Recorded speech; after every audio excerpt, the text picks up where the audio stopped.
Isang mapagpalang araw po mga kalingap, magandang araw at magandang gabi sa mga viewers at listeners at mga solid supporters po dyan ng EDC at mga kababayan nating OFW na patuloy na sumusuporta.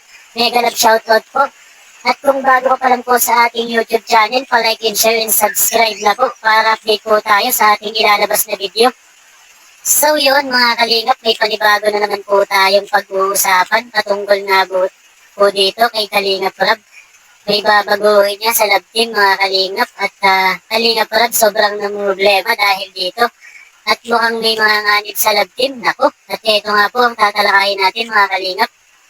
Pero bago nga tayo dumako sa ating pag-uusapan mga kalingap, huwag po nating kalimutang sumuporta kay Kuya Bal at Kalingap Rob na patuloy sa pagtulong at walang sawang pagsuporta at pagbibigay ng saya sa araw-araw nilang vlog mga kalingap at patuloy nga po natin silang suportahan sa kanilang pag-charity vlogs at paggawa ng beneficiary at sa ganun mga kalingap marami pang tao ang matulungan lalong-lalo na nga po sa mga taong nangangailangan mga kalingap at paalala mga kalingap, tapusin muna natin ang kabuuang video bago tayo magbigay ng opinion at komento.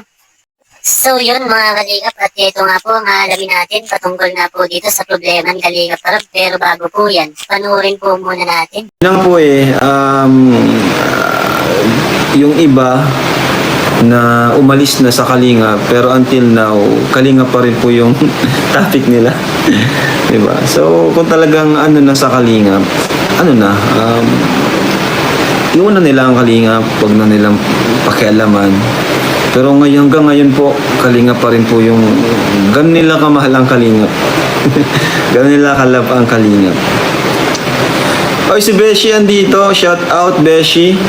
Ayan, si Coach Roy. Pero papalitan natin yung name niyan. Punta ata sila kay Kuya Bal.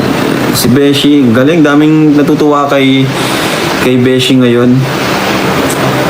Yan po ay matagal ko na po yung coach or gym buddies. Yan sila Coach Rob, sila Romeo. Matagal ko na rin po yan mga kaibigan.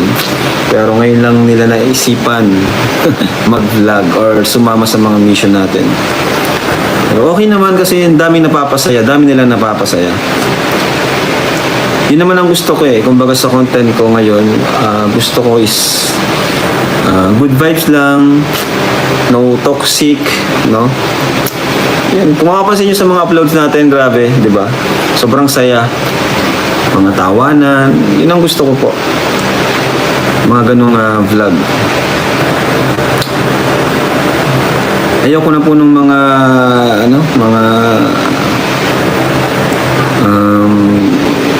yung mga issue.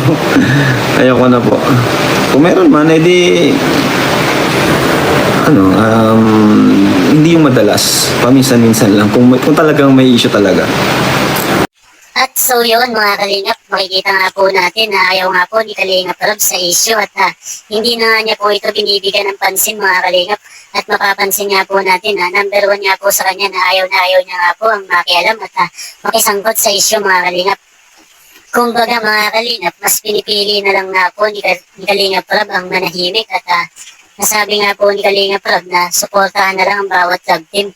At yun naman po ang gusto nga po ni Kalingap Rob is good vibes lang at no toxic. Kumbaga masaya lang po talaga mga kalingap.